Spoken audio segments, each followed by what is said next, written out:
شفیقہ صاحب مسروری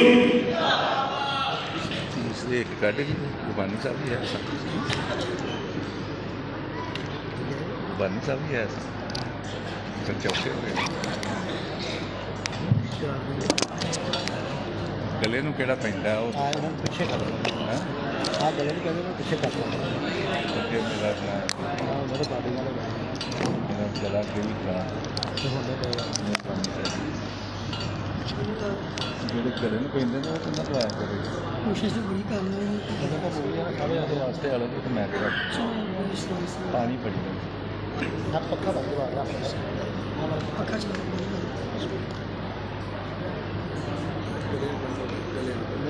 الحمدللہ آپ بیٹھو یار لائٹاں ذرا مہربانی تاری نہیں ریکارڈ ہوں نہ کرو میرے واسطے دشواری ہے اکھاں دی وجہ نال ہاں تاں کر لو الحمدللہ الحمدللہ الذی کسا اہل الحدیث ردا الشرف والتعظیم وعالی ذکرہم ورفع شانہم فی کل حدیث وقدیم وخصہم من بین حملۃ الشرع بمزید التشریف والتکریم والصلاة والسلام علی امام اہل الحدیث سید الابرار وآلہ الطیبین الاطہار وصحابتہ المہدیین الاخیار اما بعد فاعوذ باللہ من الشیطان الرجیم فذرنی ومن یکذب بہذا الحدیث سنستدرجہم من حیث لا یعلمون اہل الحدیث اصابۃ الحق اہل الحدیث اصابۃ الحق فازوا بدعوت سید الخلق اہل الحدیث اصابۃ النبوی اہل الحدیث ہمو اہل النبی فانفاسہم صحبوا ما اہل حدیثیم دغاران شناسیم با قول نبی چونو چرا نہ شناسیم ما اہل حدیثیم دغارا نہ شناسیم صد شکر کے در مذہب ماہی لا فنیس اہل دل اہل نظر اہل خبر اہل حدیث کشور وحدانیت کے تاجور اہل حدیث خضر منزل رہروان صدق و صفا حاملین سنت خیر البشر اہل حدیث گمرہی کے ہر دور میں ظلمت کے ہر عہد میں ہے باطل کے خلاف سینہ سپر اہل حدیث مجھے عزیزم حضرت مولانا ابو سفیان سلفی صاحب نے حکم دیا ہے کہ میں اہل حدیث کی تاریخ کے حوالے سے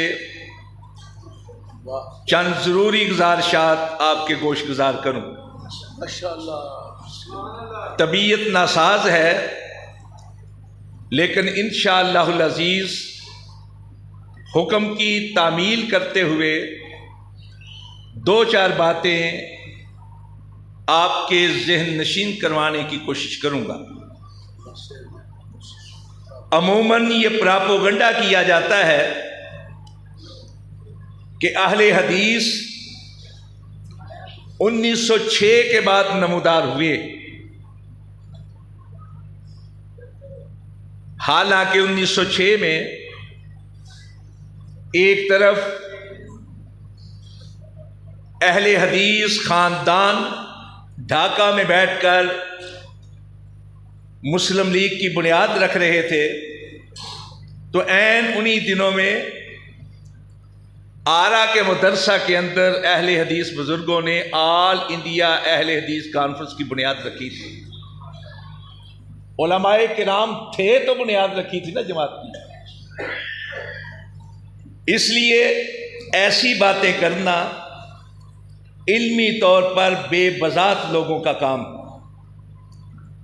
ہماری چینیا والی مسجد جو ہمیشہ سے نہ صرف یہ کہ اہل حدیث کے زیر انتظام ہے بلکہ اہل حدیث کا مرکز رہی، وہ بادشاہی مسجد سے 5 سال پرانی 1668 میں بنی تھی. ڈاکٹر عبد القدیر خان مرحوم نے کرناٹک کی ایک مسجد کا تذکرہ کیا ہے کہ جہاں رسول پاک صلی اللہ علیہ وسلم کے دور کے اندر ایک راجا نے چاند کے 2 ٹکڑے ہوتے ہوئے دیکھے جو رسول پاک کا معجزہ تھا. تو اس نے کہا پتہ کیا جائے یہ اتنا بڑا واقعہ کس طرح ہوا ہے. تو اسے بتایا گیا کہ مکہ کے اندر ایک محترم ہستی ہے جن کے ذریعے سے اللہ نے یہ معجزہ دکھلایا ہے، چاند کا 2 ٹکڑے ہونا. آج کی سائنس اس کی شہادت دے رہی. چنانچہ اس نے ایک وفد بھیجا، وہاں سے ہو کر آیا تو اس میں کچھ لوگ مسلمان ہوئے تو انہوں نے آ کر وہ مسجد بنائی تھی کرناٹک کے اندر، اور وہ مسجد بھی ماشاءاللہ اہل حدیث مسجد ہے. کرناٹک اور کیرالا کے اندر بہت بڑی آبادی. حضرات، انگریز کے دانت کھٹے کرنے والے مجاہدین جن کو انگریز نے ایک سازش کے ذریعے سے وہابی کہہ کر بدنام کیا اور ان کو منسوب کیا سعودی عرب کے محمد بن عبد الوہاب کی طرف. حالانکہ عبد الوہاب باپ تھا، محمد ان کے بیٹے تھے جو توحید کے علمبردار تھے. اگر ان کی طرف بھی منسوب کرنا تھا تو پھر ہمیں محمدی کہنا چاہیے تھا، وہابی تو نہیں کہنا چاہیے تھا. لیکن انگریز نے یہ سازش اس لیے کی کہ بر صغیر کے رہنے والوں کو یہ بتایا جائے کہ یہ لوگ جو انگریز کے خلاف اٹھ کھڑے ہوئے ہیں یہ در حقیقت غیر ملکی ایجنٹ ہیں. چنانچہ کئی کتابیں لکھوائی گئی اہل حدیث کو بدنام کرنے کے لیے وہابی کہہ کر. مثلا بدایوں کے ایک مولوی صاحب نے کتاب لکھی جامع الشواہد بِإِخْرَاجِ الْوَهَابِيِّينَ عَنِ الْمَسَاجِدِ، کہ وہابیوں کو مسجد میں داخل نہیں ہونے دینا چاہیے اور اگر کوئی آ جائے تو اس کو اٹھا کر باہر پھینک دینا چاہیے. ڈاکٹر ایوب قادری نے کتاب لکھی تحریک آزادی 1857. اس کے اندر اس نے یہ اعتراف کیا کہ انگریزوں نے وہابیوں کے خلاف باقاعدہ مہم چلوائی اور جن لوگوں نے ایسی کتابیں اور رسالے لکھے ان کو بڑے بڑے وظیفے دیے گئے، بڑی بڑی رقوم دی گئی، جگیریں دی گئی. خود انگریز مصنف W Hunter, William Wilson Hunter, اس کی ایک کتاب ہے آور انڈین مسلمانز، جس کا ترجمہ ہمارے ہندوستانی مسلمان کے نام سے ہوا، کئی بار چھپ چکی. اس میں اس انگریز مصنف نے یہ کہا کہ وہابی اپنے آپ کو زہر کا ٹیکہ لگوانے کے لیے تیار ہو جاتے تھے لیکن انگریز کے سامنے جھکنے کے لیے تیار نہیں تھے. چنانچہ جس شخص کے بارے میں یہ پتا چلتا کہ یہ وہابی ہے اس کو اٹھا کر جیلوں میں پھینک دیا جاتا یا کالا پانی کی سزا دے دی جاتی اسے، یا پھر اگر واقعتاً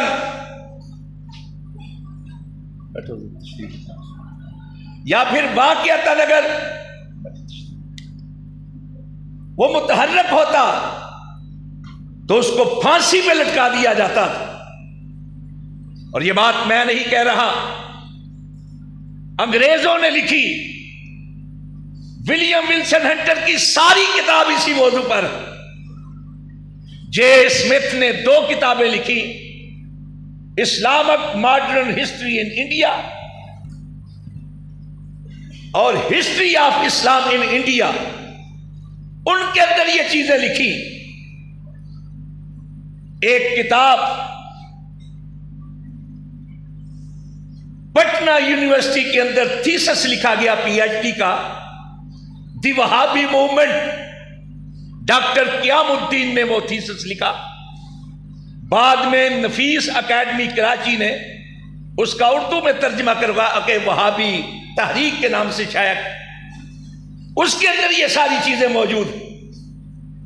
ایک انگریز خاتون ماریا نے ڈائری لکھی، ماریاز ڈائری کے نام سے، جس کا ترجمہ مادام مریم کی ڈائری کے نام سے اردو میں ہوا. وہ بھی اسی موضوع پر. کئی کتابیں آپ اٹھائیے. خلیق نظامی کی کتاب جو تحریک آزادی 1857 کے بارے میں، آپ اٹھائیے. مولوی ذکاء اللہ خان کی کتاب عہد انگل شیعہ، آپ اٹھائیے 1857 کے شب و روز. آپ مولانا غلام رسول کی مہر کی کتابیں اگر نہیں پڑھنا چاہتے، انہوں نے سید احمد شہید پر 2 حصوں میں کتاب لکھی. انہوں نے تحریک مجاہدین، تحریک جہاد کے مجاہدین پر کتاب لکھی. انہوں نے 1857 کی تحریک کے بارے میں لکھی. معین احمد نے ایک کتاب لکھی وہابی موومنٹ. ایک اس نے کتاب لکھی فرائضی تحریک، فرائضی تحریک، دودو میاں اور تیتو میر کے بارے میں، جو بنگال کے اندر اٹھی اور جو باقیات تھی در حقیقت سید احمد شہید اور شاہ اسماعیل شہید کی تحریک. اور انہی کی باقیات تھی نواب سلیم اللہ خان، نواب وقار الملک، نواب محسن الملک، جنہوں نے مسلم لیگ قائم کی تھی 1906 کے اندر. یہ تینوں کے تینوں اہل حدیث تھے. بلکہ نواب محسن الملک کی تو ایک کتاب ہے تقلید کے رد کے اندر جو علی گڑھ سے شائع ہوئی تھی. حضرات، آپ، میں 2 سال پہلے 3 سال پہلے کورونا سے چند ماہ پہلے گیا تھا برطانیہ. وہاں ایک دوست نے مجھے ایک ہندو مصنف کی کتاب دی فرائیڈی موومنٹ کے بارے میں، جو میں نے لا کر اپنی بیٹی سے اس کا اردو میں ترجمہ کروایا ہے، انگلش سے اردو. بڑی بڑی ہے کتابیں. جب بھٹو صاحب نے ولی خان کو قید کر لیا اور ضیاء الحق نے آ کر بھٹو صاحب کا تختہ الٹا، تو اس کے بعد ولی خان 6 مہینے کے لیے برطانیہ گئے تھے. وہاں سے واپس آئے. نوابزادہ نصر اللہ خان کی بیٹھک میں علامہ صاحب کے ساتھ وہاں گیا. ولی خان نے یہ کہا، علامہ صاحب جو کرنے کا کام ہے اس کی طرف توجہ دلائیں. کہتا ہے میں برطانیہ کی کئی لائبریریوں کے اندر گیا کہ یہاں جو تحریکیں اٹھی تھی آزادی کی ان کے بارے میں کچھ معلومات لوں. میں جس فائل کو کھولتا تھا، میں جس کتاب کو دیکھتا تھا، اس میں ایک ہی بات ہوتی تھی کہ انگریز کو اگر کسی نے لوہے کے چنے چبوائے ہیں تو وہ وہابی مجاہدین تھے. بدنام کیا گیا وہابیوں کو. چنانچہ اس کے بعد پھر مولانا ابو سعید محمد حسین بٹالوی رحمۃ اللہ علیہ نے باقاعدہ ریٹ کی ہائی کورٹ کے اندر کہ جو ہمارا اصل نام ہے وہ لیا جائے. ہم وہابی نہیں، ہم اہل حدیث ہیں، ہمیں اہل حدیث کہا جائے. یہ میں آپ کے سامنے، ہمارے لوگوں نے کہا ہم وہابی اس لیے کہا کہ ٹھیک ہے اگر کہتے وہابی تو محمد بن عبد الوہاب کے ساتھ تو ہماری نسبت نہیں، لیکن اس وہاب کے ساتھ تو ہماری نسبت ہے.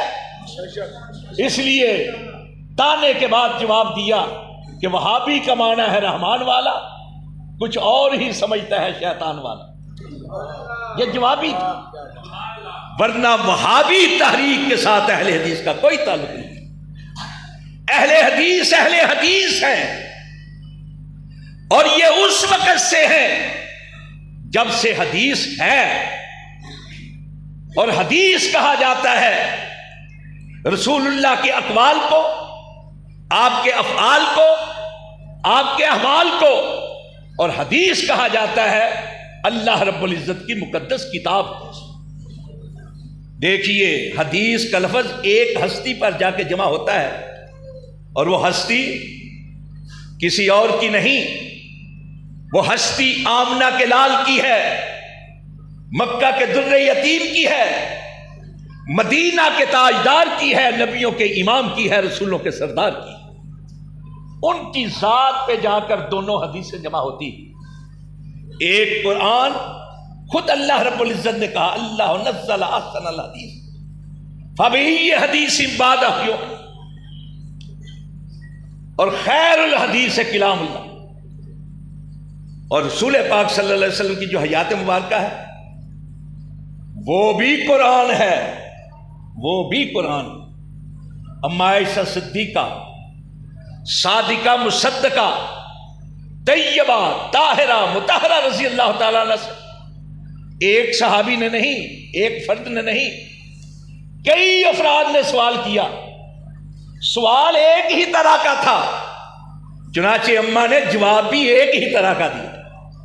انہوں نے پوچھا اماں سونے کے اخلاق کیا تھے، آپ کی عادات کیا تھی، آپ کی بود و باش کیا تھی، آپ کے معاملات کیا تھے، آپ کا انداز حیات کیا تھا؟ تو اماں نے ایک ہی بات کہا، بیٹا قرآن نہیں پڑھتے، قرآن نہیں پڑھتے۔ کہا پڑھتے ہیں؟ کہا پھر جو کچھ قرآن میں تھا اگر اس کی کوئی مجسم تفسیر تھا تو سونا مدینے والا تھا، چلتا پھرتا قرآن، کان خلقہ القرآن۔ اللہ کی حدیث بھی اللہ کے رسول کی ذات میں آ گئی، اور اللہ کے رسول کی حیات تو ہے ہی حدیث۔ جو اس حدیث کو تھامتا ہے اس کو اہل حدیث کہا جاتا ہے، جس کا مطمع نظر، جس کے مد نظر، جس کے لیے واجب الاتباع اور واجب الاطاعت صرف ایک ہی ہستی ہے مدینہ کے تاجدار کی، اس کو اہل حدیث کہا جاتا ہے۔ جو یہ مانتا ہے، یہ جو جانتا ہے، جو یہ کہتا ہے، جس کا یہ ایمان ہے، یقین ہے، ایقان ہے، اعلان ہے کہ مدینے والے کی ذات جیسی کسی کی ذات نہیں، اور اگر اس کی ذات جیسی کسی کی ذات نہیں تو رب کعبہ کی قسم اس کی بات جیسی بھی کسی کی بات نہیں۔ جس کو یہ یقین ہے اس کو اہل حدیث کا ہے۔ آپ کہیں گے کہ دوسرے لوگ، میں تو سب کو کہتا ہوں، جو یہ بات کہتا ہے وہ اہل حدیث ہے، لیکن میں نے کتابوں میں پڑھا، میں نے رسول شاشی اٹھائی تو اس میں لکھا ہوا تھا کہ ابو ہریرہ رضی اللہ تعالیٰ عنہ کی روایات اور حضرت انس رضی اللہ تعالیٰ عنہ کی روایات کے مقابلے میں قیاس کو مقدم رکھنا چاہتے ہیں۔ اب مجھے بتائیں، سب سے زیادہ حدیثیں تو ابو ہریرہ سے روایت، سب سے زیادہ حدیثیں تو حضرت انس سے روایت۔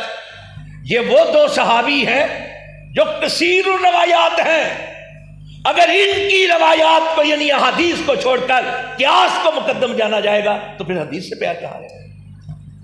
میں نے پڑھا اصول کرخی کو، اس کے صفحہ 28 اور 29 پر یہ بحث میں نے پڑھی، اور یہی بحث ابو زید دبوسی کی کتاب تاسیس النظر کے صفحہ 62 پر میں نے پڑھی کہ انہوں نے کہا کل آیت وکل حدیث تخالف قول اصحابنا تحمل علی الترجیح والنصب، کہ اگر کوئی آیت بھی، کوئی حدیث بھی ہمارے اصحاب کے قول کے خلاف آ جائے تو جان لینا یا وہ منسوخ ہو چکی ہے یا وہ مرجوح ہے۔ اب مجھے بتائیں، جب میں ایسی باتیں پڑھتا ہوں تو بحیثیت مسلم کیا کلیجے کو ہاتھ نہیں پڑتا؟ حضرات، ہم بھی مسلمان ہیں، مسلم ہیں، بٹ تشریف رکھ کرسیاں دیو جی علماء کرام. اصل چ میں طالب علم جب کوئی آتا جانا نا تو میں ذرا گل کتنے کی کتنے پہنچ گئی پتہ نہیں لگتا کی کرن دیا کی کرنا بس بڈھے ہو گئے حافظ کمزور ہو گئے.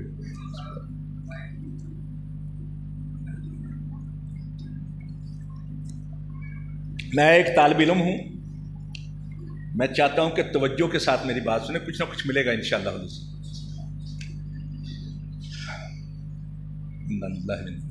دیکھیے ہم ہیں مسلم. مسلم ہونے کے باوجود ہم اہل حدیث کیوں کہلاتے ہیں؟ اصل سوال یہ ہے. اور یہ اہل حدیث کہلوانا کب سے شروع ہوا ہے؟ یہ ہے دوسرا سوال, اور اسی کو سمجھنے کی ضرورت ہے. اگر ٹائم ذرا زیادہ ہو جائے گا تو میں دس دینا. طالب علم نہ بحث تو پھر چلتی رہتی. میں نے اس موضوع پر جو کتاب ہے میں نے آج پیش کی ہے حضرت صاحب کو, 1982 میں لکھی تھی میں نے الحمدللہ. دیکھیے مولانا ادریس کاندلوی دیوبندی عالم ہیں بہت بڑے, ان کی کتاب ہے ایک اجتہاد و تقلید. انہوں نے کہا ہے کہ یوں تو سارے صحابہ اہل حدیث تھے, مطلب یہ کہ صحابہ اہل حدیث کہلاتے تھے, یہ مطلب ہوا نا سارے اہل. امام شابی رحمۃ اللہ علیہ جلیل القدر تابعی ہو گزرے. تذکرۃ الحفاظ میں ان کے بارے میں ایک قول ہے, اور یہ وہ تابعی تھے جنہوں نے 500 صحابہ اکرام سے ملاقات کی تھی. 500 صحابہ, اور ان سے دین کا علم سیکھا تھا, یعنی اللہ کے رسول کی حدیث سیکھی. وہ کہتے ہیں تذکرۃ الحفاظ میں الفاظ لو استقبلت مستدبرت ما حدثت الا بما اجمع علیہ اہل الحدیث, کہ جو کچھ مجھے بعد میں پتا چلا اگر پہلے پتا چل جاتا تو میں کوئی ایسی حدیث بیان نہ کرتا جس پر اہل حدیث کا اجماع نہ ہوتا. اب مجھے بتائیں ایک تابعی جس نے 500 صحابہ سے حدیث سیکھی, اگر وہ کسی حدیث کی تصدیق کے لیے رابطہ کرے گا تو کس سے کرے گا؟ 500 صحابہ سے جس نے اللہ کے رسول کی حدیث سیکھی, کسی حدیث کے بارے میں تصدیق کے لیے وہ کن کے پاس جائے گا؟ صحابہ کرام کے پاس. تو پھر حضرت امام شافعی نے جو اہل الحدیث کہا ہے کس کو کہا ہے؟ صحابہ اکرام. حضرت ابو سعید خدری رضی اللہ تعالیٰ عنہ صحابی ہیں, شاگردوں کو پڑھایا کرتے تھے اور فخر کے ساتھ کہتے انتم اہل الحدیث بعد, تم ہمارے بعد کے اہل حدیث, یعنی حدیث کے علم کے ساتھ پیار کرنے والے, محبت کرنے والے. کتابیں بڑی پڑھی ہیں. علامہ خطیب بغدادی کی کتاب شرف و اصحاب الحدیث, مولانا خالد رجاکی نے اس کا اردو ترجمہ کر کے شائع کروایا تھا. پڑھنے کی عادت ڈالیں, نوجوان جو ساتھی ہیں پڑھنے کی عادت ڈالیں. مولانا ابراہیم میر سیالکوٹی کی کتاب تاریخ اہل حدیث, احمد مہاجر مدنی کی کتاب تاریخ اہل حدیث, مولانا قاضی اسم صاحب فیروز پوری کی کتاب, اور ابھی ہمارے بزرگ حضرت ڈاکٹر بہاؤالدین تاریخ اہل حدیث پر انڈیا کے اندر ان کی 10 جلدوں کے اندر 10 جلدیں شائع ہو چکی ہیں, بس 10 جلدیں تاریخ اہل حدیث کی. اور ابھی یہ سلسلہ جو انہوں نے کمپوز کر لیا وہ 16 عدد چھپی ہیں, 10 پاکستان میں باوجود وہ شائع نہیں ہو پا رہی, کیونکہ یہاں ایک ماحول ہے کتابوں کے بارے میں آپ جانتے ہیں. حضرات جب یہ حدیث آئی ما انا علیہ و صحابی, جب یہ حدیث آئی کہ لا تزال طائفۃ المنصورین علی الحق, تو محدثین نے کہا, حضرت امام علی المدینی نے کہا, یحییٰ بن معین نے کہا, امام احمد بن حنبل نے کہا, سفیان ثوری نے کہا کہ اگر اس سے مراد اہل حدیث نہیں تو ہم نہیں جانتے اور کون. الملائکۃ حراس اہل السماء و اہل الحدیث حراس اہل الارض, کہ آسمانوں پہ پہرہ داری اگر کسی کی ہے اللہ کے معاملات کے حوالے سے تو فرشتے, اور زمین پر اگر اللہ کے دین کے کوئی محافظ ہے تو اہل حدیث. محدثین کے حوالے سے حدیث کے ساتھ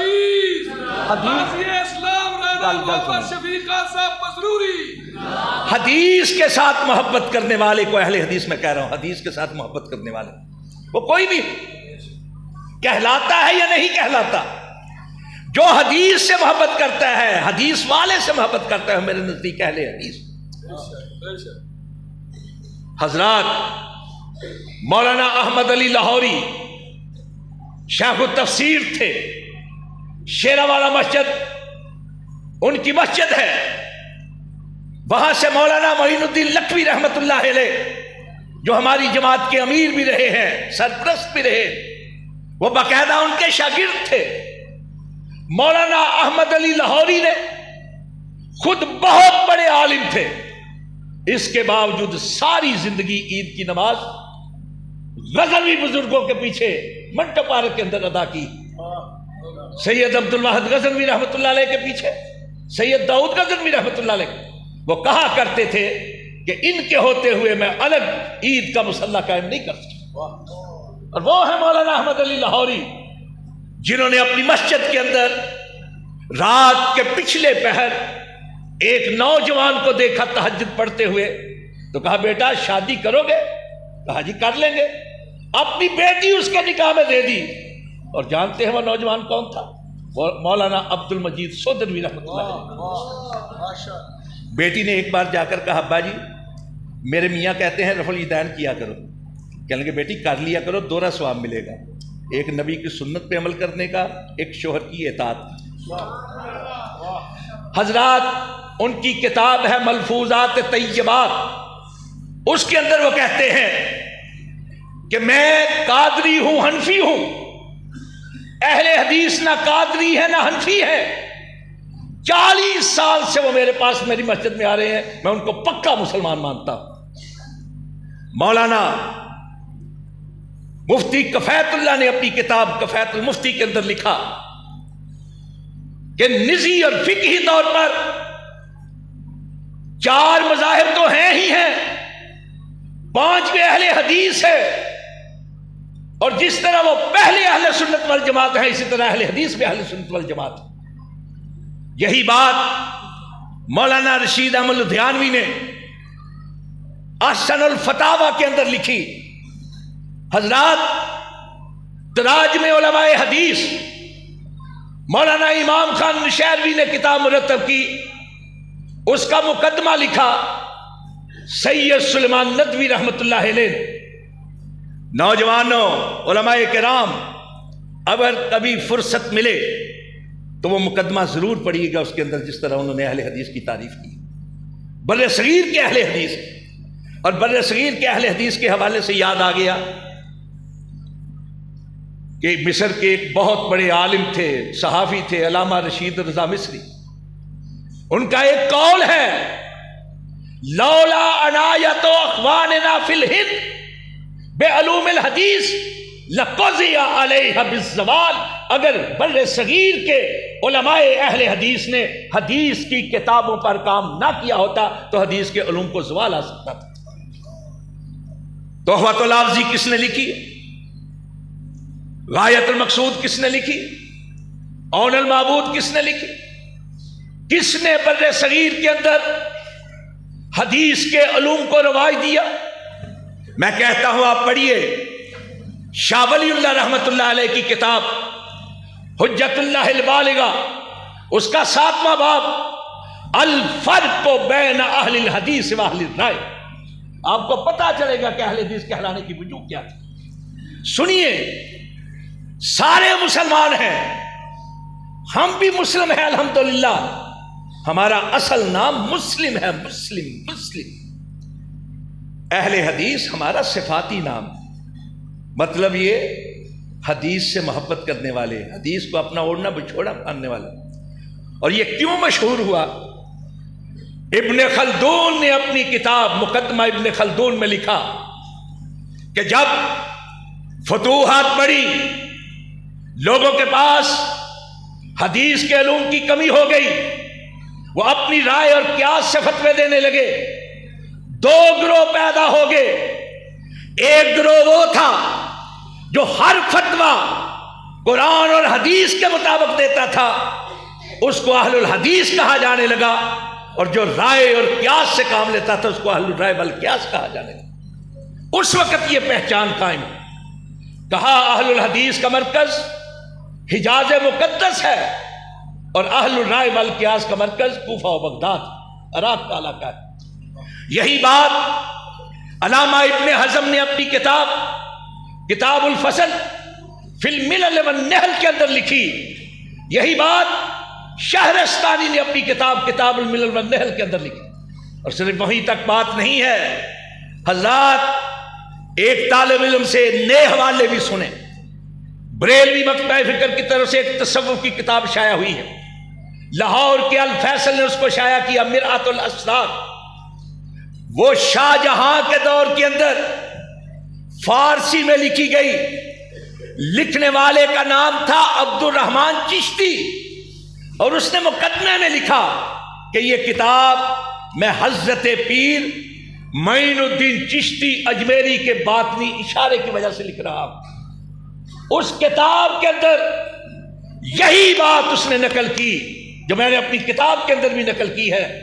اس نے کہا کہ دو گروہ پیدا ہو گئے. ایک قرآن اور حدیث کو بنیاد بنا کر دین کی باتیں کرتا تھا، اس کو اہل حدیث کہا جاتا تھا، اور ایک وہ تھا جو رائے اور قیاس کے مطابق کام کرتا تھا، اس کو اہل الرائے والقیاس کہا. یہ عبد الرحمن چشتی نے لکھی فارسی کے اندر. اس کا اردو ترجمہ کتاب الفیصل بک کارنر جو ہے اردو بازار کے اندر مکتبہ اسلامیہ کے سامنے ہے، بالکل وہاں سے آپ لے سکتے ہیں. بڑی سکیم کتاب مرآت الاسرار. اور صرف یہی نہیں، شاہ جہاں کے دور کے اندر ایک اور بزرگ تھے رکن الدولہ علاء الدولہ سمنانی. ان کی تفسیر کی کتاب تھی جواہر التفسیر. اس میں صراط مستقیم کی تفسیر کے اندر اس نے اپنی ایک اور کتاب العروۃ الوثقی کی بحث دوم اور بحث سوم کا حوالہ دے کر لکھا. ملل والنحل کی بحث کے اندر اس نے بھی یہی لکھا کہ دو گروہ پیدا ہو گئے، ایک رائے اور قیاس سے کام لینے والا، ایک قرآن اور حدیث سے کام لینے والا. جو قرآن اور حدیث ہے یہ اس نے لکھا رکن الدولہ علاء الدولہ سمنانی. صرف یہی نہیں، جماعت اسلامی کا ایک مکتبہ ہے اسلامہ پبلیکیشن. اس نے ایک مصری عالم راغب طباغ کی کتاب تاریخ علوم و افکار اسلامی 2 جلدوں کے اندر شائع کی ہے. اس کے اندر بھی یہ تفصیل موجود ہے. اس میں بھی انہوں نے یہی کہا، یہ وجہ تھی اہل حدیث کہلانے کی. یہ ایک شناخت ہے، یہ ایک صفتی نام ہے. اس سے مراد وہ لوگ ہوتے ہیں جو صرف اور صرف قرآن اور حدیث کو اہمیت دے کر اس کی پیروی کرتے ہیں، اس کو مانتے ہیں، اس کے علاوہ کچھ نہیں مانتے. اگر کوئی شخص اہل حدیث کہلاتا ہے، قرآن اور حدیث کو نہیں مانتا، حدیث والے سونے مدینے والے کو نہیں مانتا، ان کی ذات کو اپنے لیے واجب الاتباع اور واجب الاطاعت قرار نہیں دیتا، لاکھ اہل حدیث کہلائے میں اسے اہل حدیث نہیں مانتا. اور اگر کوئی شخص اہل حدیث نہیں کہلاتا، صرف مسلم ہے، لیکن وہ قرآن کو بھی مانتا ہے، حدیث کو بھی مانتا ہے، اور قرآن اور حدیث کے دائرے سے باہر نہیں نکلتا، وہ اہل حدیث. اس میں الجھنے کی کوئی بات نہیں. بر صغیر کے اندر اہل حدیث نے ہر تحریک کے اندر حصہ لیا ہے. جو بھی اعلاء کلمت اللہ کی تحریک تھی، جو بھی احیاء سنت کی تحریک تھی، اور احیاء سنت کے حوالے سے سنیں، ایک جسٹس تھے، جسٹس امیر علی. ان کی ایک کتاب ہے دا اسپرٹ آف اسلام، جس کا اردو میں ترجمہ ہوا روح اسلام کے نام سے. اس میں انہوں نے لکھا کہ یہ جو تحریک اٹھی تھی مجاہدین کی، جس کو وہابی تحریک کہا جاتا ہے، یہ مسلمانوں کے دل کے اندرون سے اٹھی تھی. اور یہ اس لیے اٹھی تھی کہ جو بدعات اور شرک مسلمانوں کے اندر در آیا ہے، اس سے مسلمانوں کو بچایا جا سکے. حضرات، اہل حدیث ہر دور کے اندر اہل حدیثوں نے کام کیا ہے. طبیعت ساتھ نہیں دے رہی، ادھار کر لیتے ہیں. وآخر دعوانا الحمدللہ.